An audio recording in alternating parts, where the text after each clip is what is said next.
Live from Fargo and serving you on TV, online, and on the go. This is Valley News Live at 10. The tug of war between the city of Fargo and the group that operates the airport may be coming to an end. Since 1969, the Airport Authority has held the reins regarding what goes on at Hector International. The city of Fargo was looking to change that, wanting more control. After failing to reach common ground, the two sides wound up negotiating behind closed doors. And tonight, the city approved a memorandum of understanding that hopes to redefine how the two will work together in the future.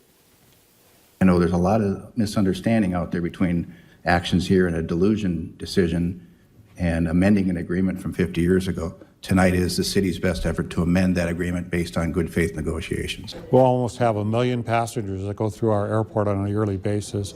We have over 290,000 tons of freight that's going through the area. So what we're seeing is tremendous growth in the airport. Details of the MOU were not released tonight. It now moves on for a vote before the Airport Authority. That group is slated to meet tomorrow. We'll continue to follow this story and update it on Valley News Live and valleynewslive.com. The city also tonight agreed to pay $63,000 to settle a lawsuit with a former Fargo firefighter. Scott Kelsch sued the city for almost $2 million, claiming discrimination over a health issue. Previous reports indicate that he had a work-related disability in 2015, was fired the next year, and couldn't find a job after being let go. One man is recovering tonight after his semi was ripped in half by a freight train in Benson County. Officials say it happened around 12:30 today when 35-year-old Joseph Hendricks was leaving a grain elevator in York. Police say Hendricks failed to stop for a railroad crossing and the grain trailer was struck by the freight train. Due to the force of the collision, the trailer was sheared in half. Hendricks sustained non-life-threatening injuries and was taken to a local hospital. That crash remains under investigation. The mother accused of drowning her baby has been found guilty. It took a jury just hours to reach its verdict today at the Cass County Courthouse. We previously reported that 36-year-old Ginny Rose Lubitz gave birth on May 5th of 2018 and was charged with murdering her newborn child by drowning him in a bathtub. No word on when she will be sentenced. One man will spend at least 35 years behind bars for killing another man outside a McDonald's in Fargo. 45-year-old Miguel J. Cooley was sentenced to 50 years, including 15 years of probation. He was arrested in September of 2018 for shooting Gabriel Perez at the Fargo McDonald's along Main Avenue. Police initially responded for a male who fell off his skateboard but found Perez with several gunshot wounds. If Cooley violates his probation, he will have to go back to serve the rest of the 15 years. We now know the name of the man who was shot over the weekend in Minot while driving down the street. Police say after being shot, 29-year-old Dominic Stevens crashed near the Minot State University Dome. Our whole investigative office has been working solely on this case ever since the report came out, and we'll continue to work on that case specifically until these leads and these tips either are exhausted or until we get somebody into custody. Stevens was pronounced dead at the hospital. His passenger was not hurt. No one's been arrested. There's no word on any suspect. A spa inside a Fargo hotel was shut down because of dirty water. The Holiday Inn Spa on 13th Avenue South was closed last week until it could be cleaned and retested. According to Fargo Cass Public Health, over the last 3 months, at least 23 different locations, mostly hotels, were closed by inspectors. The closures were related to chemical levels in the water, which keep spas clean. It's getting used by 50 families, so it's very, very hard to take care of those bigger tubs. Fargo Cass has to retest the spas to make sure the water is in compliance before they can reopen to the public. On the national scene tonight, the White House is gearing up for a Senate trial after House Speaker Nancy Pelosi indicated over the weekend that she'll send the articles of impeachment. Deborah Alfarone is the latest from Capitol Hill.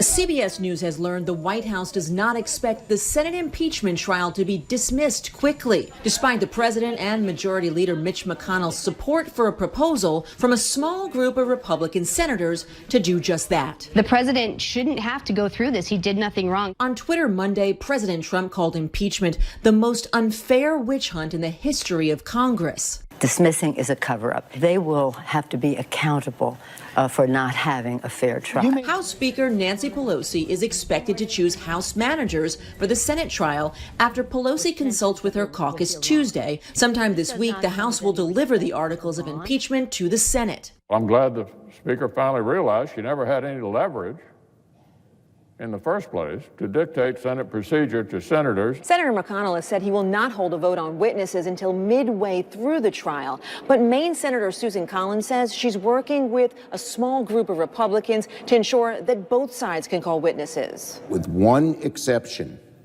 every impeachment trial of any official in the history of the United States has featured witnesses. President Trump has said he wants Congressman Adam Schiff, House Speaker Pelosi, and Joe and Hunter Biden to testify in a Senate trial. A senior White House official confirms the president will invoke executive privilege to block testimony from former National Security Advisor John Bolton. Deborah Alfarone, CBS News, Capitol Hill.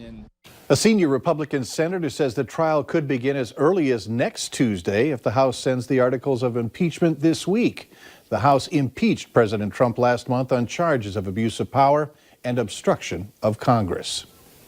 Minnesota's Governor Tim Walz is calling for nearly $500 million investment in Minnesota state colleges and universities.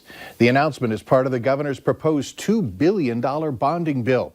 His higher education proposal calls for a $447 million investment in improvements to buildings, facilities, and programs. Much of the money would go into updating resources in high-demand programs like nursing.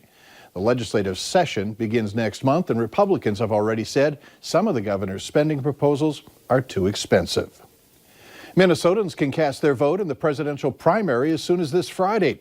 They can vote in person or request absentee ballots at that time. While the actual day of the primary is March 3rd, Minnesotans are among the first in the country to kick things off with early absentee voting. This is Minnesota's first presidential primary since 1992 and the first one binding on both parties since 1956. For the first time since 2010, women now outnumber men in the workforce. That according to new data from the Labor Department. Women have edged out men in that workforce, marking a major milestone in gender equality. The report found that more female-dominated industries like education and health services added 36,000 jobs, while jobs in mining and manufacturing sectors saw the loss of about 21,000 jobs. Another reason for the shift could be that women are earning more degrees than men. Census figures show this is advantageous for women because having a college degree is linked to higher salaries. The Justice Department is kicking 21 Saudi military cadets out of the country immediately after the FBI found that they were posting jihadist and anti-American material online or looking at child pornography. Saudi Arabia is a key ally, and the Saudis are here for aviation training on military bases. And tonight, the Attorney General is calling on shooting an act of terror. Catherine Herridge has the details. This was an act of terrorism. Attorney General William Barr said today Mohammed Saeed al-Shamrani was motivated by jihadist ideology. The shooter posted a message on September 11th of this year stating the countdown has begun. The FBI investigation indicates that the shooter acted alone. However, 21 Saudi nationals who trained at U.S. bases are being kicked out of the country. Their social media accounts turned up postings with jihadist material and child pornography. I have one Navy officer shot up here multiple times. The FBI also provided harrowing details of the attack. The December 6th shooting at the Pensacola Air Station lasted 15 minutes. With 180 rounds of ammunition, the Saudi gunman killed 3 American sailors and wounded 8 other people before police killed him. 2 weeks before, the aviation student had visited New York City's 9/11 memorial. The shooter fired shots at pictures of the current U.S. president and a former U.S. president, and a witness at the scene recounted that he made statements critical of American military actions overseas.